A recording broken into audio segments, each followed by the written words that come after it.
बिस्मिल्लाहिर्रहमानिर्रहीम। रब्बी यस्सिर वला तुअस्सिर वतम्मिम बिलखैर रब्बी ज़िदनी इल्मा। तो अल्लाह ताला की तौहीद मुख्तलिफ़ हैसियतों और मुख्तलिफ़ सिफ़ात पर मुश्तमिल है।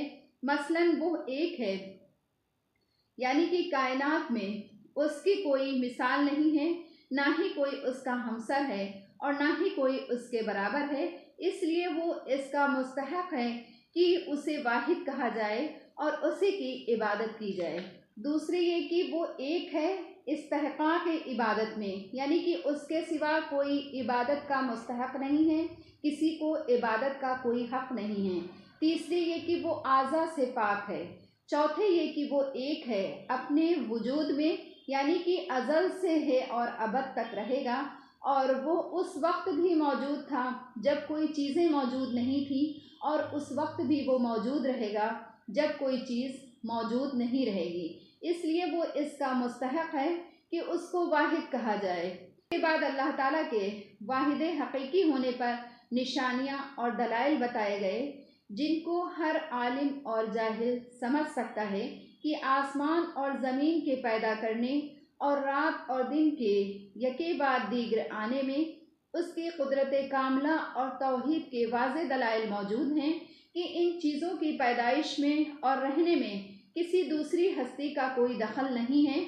इस तरह से पानी पर कश्तियों का चलना ये भी एक बहुत बड़ी कुदरत की निशानी है कि पानी को अल्लाह ताला ने ऐसा जौहर सयाल बना दिया कि उसकी पीठ पर लाखों मन वज़न के जहाज़ बड़े बड़े वज़न को लेकर के एक जगह से दूसरी जगह भेजे जाते हैं, और उनको हरकत लाने में हवाओं का चलाना और फिर अपनी हिकमत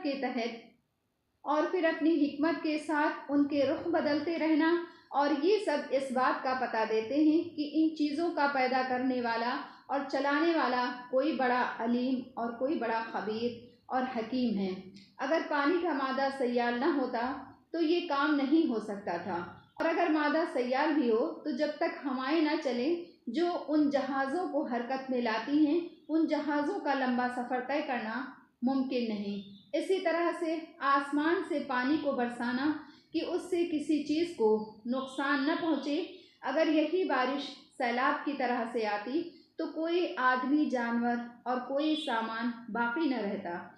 फिर पानी बरसने के बाद उस पानी को महफूज रखना इंसान के बस का नहीं। इंसान से कह दिया जाता कि 6 महीने के पानी का कोटा अपना अपना हर शख्स रख ले, तो ये हर शख्स के लिए बहुत मुश्किल हो जाता, दुश्वार हो जाता, और वो इसके रखने का क्या इंतज़ाम करता। इसी तरह से रख भी लेता तो उसको गलने और सड़ने से कोई बचा नहीं सकता था।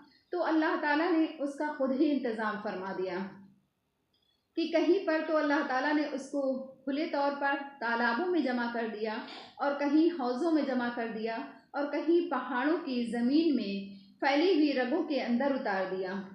फिर एक पाइपलाइन सारी ज़मीन में बिछा दी। हर शख्स जहाँ चाहे ज़मीन खोद करके पानी निकाल सकता है, और उस पानी का एक बहुत बड़ा ज़ख़ीरा अल्लाह ताला ने बर्फ़ की सूरत में पहाड़ों के ऊपर लाद दिया, जो सड़ने और ख़राब होने से भी महफूज है। और फिर आहिस्ता आहिस्ता वो पानी ज़मीन के अंदर कुदरती पाइपलाइन के ज़रिए पूरी दुनिया में पहुँचता है।